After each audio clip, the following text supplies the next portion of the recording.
Hello, what's up Pintura at Disenyo? At sa video na to, papakita lang natin kung paano mag-varnish ng ah, gamit ay roller lang at saka brush. So kumbaga yung tinatawag nilang sprayless varnish. So kung makikita nyo sa likod, meron tayong panel door. So bali dalawang piraso yan. Yan ay nakaprepare na. So nalihan na yan, namasilyahan na nalihan na. Anding kahapon napahiran na natin yan ng wood filler. So, dun sa mga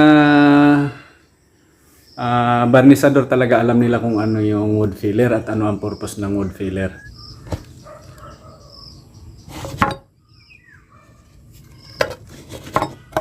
At yan yung kanyang itsura. So, bali ay para siyang paste at oil base. So tutunawin mo lang siya, haluan mo siya ng pintener, and then titimplahan mo kung anong kulay. So sa kaso natin ay nasa mahogany tayo. At ang ating gagamitin na pang varnish ay polyurethane. So bali polyurethane ang gamit natin. Bakit polyurethane? Kasi mas durable ang polyurethane. Mas maganda yung finish niya at saka mas maganda siyang gamitin. Lalo na kapag brush o roller ang gamit mo at hindi ka nag-i-spray, mas okay siya kaysa sa lacquer type na varnish. Medyo challenge siya pagka hindi mo pa siya gaano kabisadong gamitin. Pero pwede rin naman kung talagang kabisado mo na silang gamitin. So yun yung ipapakita ko sa inyo kung paano sila gagamitin.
So bali yan na yung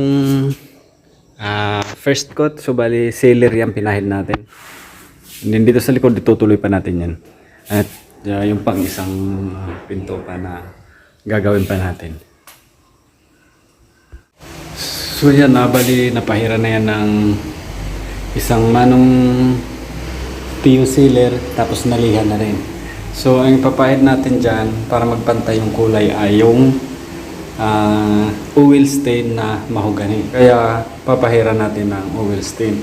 Bakit oil stain? Kasi ang oil stain pwede mo siyang ipahid via brush o basahan. Hindi siya kailangan na spray gun. Kaya gumamit ka kasi ng penetrating na wood stain, ang pagkulay kailangan ng spray. So hindi siya magiging sprayless na varnish. Napahid natin yung oil stain gamit ang basahan. Ngayon, papantayin natin siya ng medyo malinis na basahan para mawala yung bakat-bakat.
So yan, meron na tayong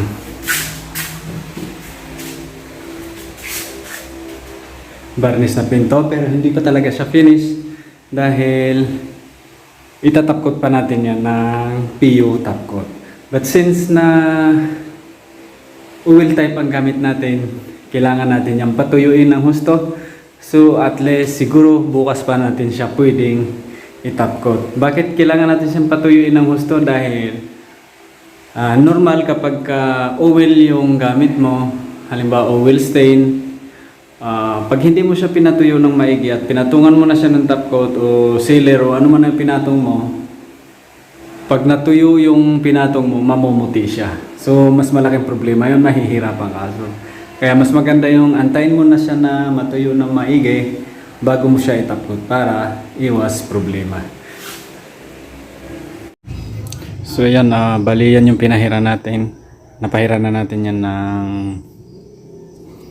oil na stain. Kung kahapon yan natin pinahiran, ngayon matutuyo na siya. Papahiran na natin siya ng top coat na PU din dahil sprayless tayo.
So bali yan na yung ating first coat ng top coat ng PU. So makintab na siya. Ganyan siya kakintab.